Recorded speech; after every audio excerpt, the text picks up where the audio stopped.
اللہ کہے گا کہ تو نے اس کے روپ میں دیکھا تھا نا مجھے، تو اس کے روپ کے اوپر جو ہے ہم نے اتنے پردے ڈالے تھے، تو تو نے ہم کو جو ہے 20% دیکھا۔ اچھا پھر ایک آدمی کہے گا میں نے بھی دیکھا تھا آپ کو، اچھا جی تو نے کس کے روپ میں دیکھا؟ تو نے اس کے روپ میں دیکھا، تو اللہ فرمائے گا ٹھیک ہے تو نے پھر مجھے 40% دیکھا اگر اس کے روپ میں دیکھا تو۔ پھر ایک اور آئے گا کہے گا میں نے محمد کے روپ میں دیکھا، تو اللہ کہے گا پھر تو نے مجھے 50% دیکھا۔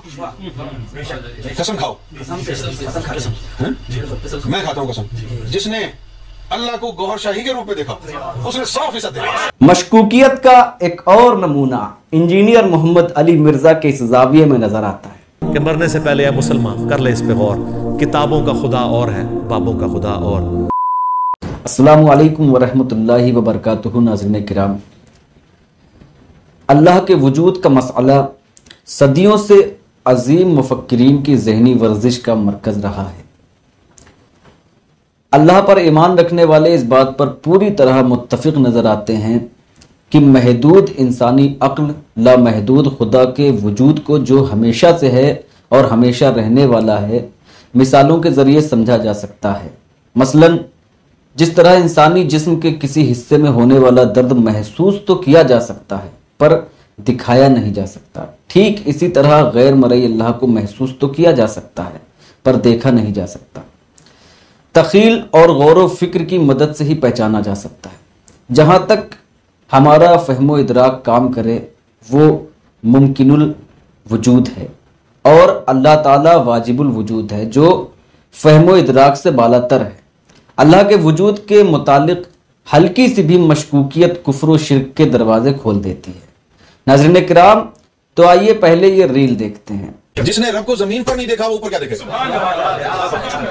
جس نے زمین پر دیکھا وہی اس کو اوپر دیکھے گا۔ تصدیق کیسے ہوگی؟ تصدیق کیسے ہوگی؟ جب زمین پر دیکھے گا پھر اس دیکھے ہوئے کو اوپر جو دیکھے گا اس سے ملائے گا نا۔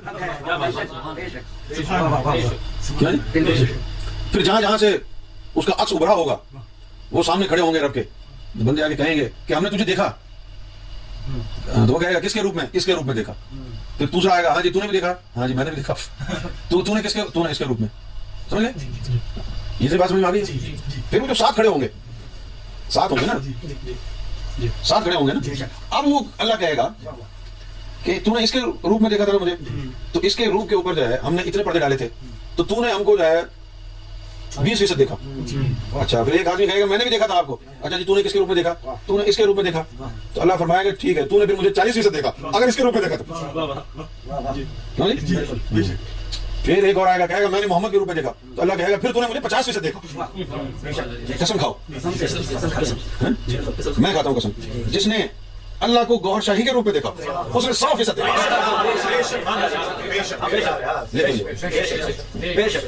روپ اس کا ہوا لیکن وہ منعکس پورا نہیں کر سکتے تھے نا، مخلوق تھے نا، مخلوق خالق کو پورا منعکس نہیں کر سکتی، اتنی طاقت نہیں دیا۔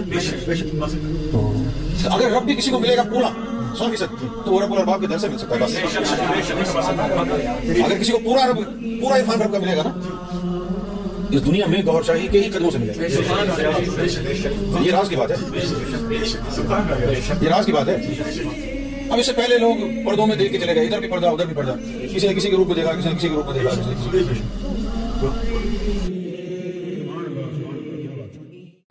سورۃ الحدید کی آیت نمبر 3 کو دیکھتے ہیں۔ اس آیت میں بتایا گیا ہے کہ اللہ تعالیٰ ظاہر بھی ہے اور مخفی بھی۔ یہاں پر ظاہر سے مراد یہ نہیں ہے کہ اسے کھلی آنکھوں سے دیکھا جا سکے یا پرسنٹیج میں بانٹ دیا جائے کہ فلاں کو دیکھا تو اتنے فیصد اللہ کو دیکھا اور فلاں کو دیکھا تو اتنے فیصد اللہ کو دیکھا۔ یہی عقیدہ تو ہمارے ہمسایوں کا بھی ہے، ان کے یہاں بھی خدا زمین پر آ کر تمام کام انجام دیتا ہے۔ یہ جاہلانہ فکر ہے جو شرک کے زمرے میں آتی ہے۔ قرآن کے اعتبار سے مشرکین کو 5 اقسام میں تقسیم کیا گیا ہے: ملائکہ پرستی، جنات پرستی، کواکب پرستی، آبا پرستی اور خود پرستی۔ تھا کیا؟ کوئی فرشتوں کو خدا سمجھتا تھا، کوئی جناتوں کو، کوئی ستاروں کی پرستش میں مشغول تھا، کوئی آگ اور حجر و شجر کی، کوئی اپنے آبا کو خدا مانتا تھا اور کوئی تو خود کو خدا کا درجہ دے کر حکم صادر کرتا تھا۔ آج بھی کچھ حالات اسی طرح کے ہیں کہ اپنے بزرگوں کو خدا کہنے میں دریغ نہیں کرتے۔ عبدالعلیم آسی غازی پوری کا شعر اس عقیدے کی تائید کرتا ہے۔ وہی جو مستوی عرش تھا خدا ہو کر، وہی جو مستوی عرش تھا خدا ہو کر، اتر پڑا ہے مدینے میں مصطفیٰ ہو کر، اتر پڑا ہے مدینے میں مصطفیٰ ہو کر۔ اور بعض غالیوں کا تو حال ہی مت پوچھئے، وہ تو نصوص قرآن و سنت کو طاق میں رکھ دیتے ہیں، اس کی برید کرنے میں بھی دریغ نہیں کرتے، طاغوت اور اوہام پرستی سے بھی باز نہیں آتے۔ اگر ہم سورہ اخلاص کی آخری آیت کا ترجمہ کریں تو معلوم ہوتا ہے کہ اللہ کا کوئی ہمسر نہیں، اس کے مثل کوئی نہیں۔ پھر ہم یہ گمان کیسے کر سکتے ہیں کہ فلاں بزرگ اس جیسا ہے یا اس کی مثل ہے؟ وہ تو اللہ ہے۔ ہم اپنی بیوی کو یہ نہیں کہہ سکتے ہیں کہ وہ میری ماں کی جیسی ہے مگر ماں نہیں ہے، نکاح ساقط ہو جائے گا۔ پھر اللہ تعالیٰ کے لیے اس طرح کا گمان، غور کریں کیا کیا ساقط ہو جائے گا۔ مشکوکیت کا ایک اور نمونہ انجینئر محمد علی مرزا کے اس زاویے میں نظر آتا ہے۔ وہ کہتے ہیں کہ مرنے سے پہلے اے مسلمان اس پر کر لے غور، بابوں کا خدا اور ہے کتابوں کا خدا اور۔ چونکہ یہ شعر بڑے وثوق کے ساتھ پڑھا جا رہا ہے، خدائے واحد لا شریک کو دو جگہ تقسیم کیا جا رہا ہے، ذہن میں یہ خیال آتے ہی شرک کا اطلاق ہوتا ہے۔ علامہ ادیم مکن پوری رحمۃ اللہ علیہ کا یہ شعر شاید ان کی گفتگو کے لیے مناسب رہے گا۔ لب حضور سے نکلی ہوئی جو بات نہ ہو، زمانہ لاکھ کہے معتبر نہیں ہوتی۔ احمد رضا خان فاضل بریلوی نے بھی اپنی کتاب سبحان الصبح میں بیشتر مقامات پر وہابیوں کا خدا یہ کرتا ہے، وہابیوں کا خدا وہ کرتا ہے جیسے جملوں کا استعمال کر کے الگ الگ خدا کا تصور کرایا ہے۔ منشا جو بھی رہی ہو، اس طرح کے جملوں کا استعمال شرک کی طرف اشارہ کرتا ہے۔ اب جہاں تک اللہ تعالیٰ کے دیکھنے کی بات ہے تو اعراف کی آیت نمبر 143 پر چلتے ہیں، جہاں حضرت موسیٰ علیہ السلام نے رب ارنی کہہ کر اللہ تعالیٰ کے دیدار کی خواہش ظاہر کی تھی۔ اس پر اللہ تعالیٰ نے علن ترانی کہہ کر اعلان کر دیا کہ اللہ کو نہیں دیکھا جا سکتا ہے۔ یہ حجابات تو محشر میں ہی ہٹائے جائیں گے۔ چلیے مسلم شریف کی حدیث نمبر پر بھی تائرانہ نظر ڈالتے چلیں۔ حضرت ابوذر رضی اللہ عنہ نے حضور صلی اللہ علیہ وسلم سے دریافت کیا، کیا آپ نے اپنے رب کو دیکھا؟ فرمایا رسول صلی اللہ علیہ وسلم نے، وہ نور ہے، میں اسے کہاں سے دیکھوں؟ اسی ضمن میں سورۃ الانعام کی آیت نمبر 103 میں کہا گیا ہے کہ اللہ کو تو کسی کی نگاہ محیط نہیں ہو سکتی۔ اگر ہم مشکات کی حدیث نمبر 748 کا ذکر کریں تو ہم دیکھتے ہیں کہ فرمایا رسول صلی اللہ علیہ وسلم نے، جب نیند مجھ پر غالب آ گئی تب میں نے اپنے رب کو بہترین صورت میں دیکھا، میں نے اس کی انگلیوں کے پوروں کی ٹھنڈک اپنے قلب اور صدر میں محسوس کی۔ اس حدیث شریف میں کھلی آنکھوں سے دیکھنے کا ذکر نہیں ہے۔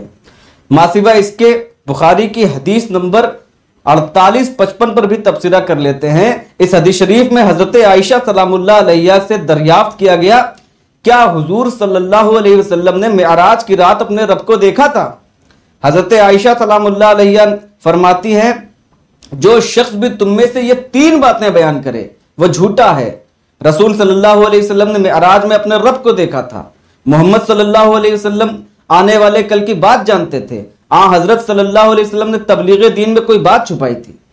بخاری کی حدیث نمبر 75-17 کے اعتبار سے معراج کی رات حضور صلی اللہ علیہ وسلم اللہ رب العزت کے اتنے قریب ہوئے جیسے کہ کمان کے دونوں کنارے یا اس سے بھی کم۔ اس سے مراد یہ نہیں ہے کہ آپ صلی اللہ علیہ وسلم نے اللہ کو دیکھا۔ میں اللہ تعالیٰ سے ملتجی ہوں کہ اگر میری زبان سے حق نکلا ہے تو اس کے لیے دلوں میں جگہ پیدا کر دے اور اس کے اجر و ثواب میں ہمارے دیکھنے اور سننے والوں کو بھی شامل کر لے، اور اگر میری زبان کہیں چوکی ہے تو اس کے اثر کو زائل کر دے اور گناہ سے محفوظ فرما دے۔ آمین۔ فما توفیقی الا باللہ۔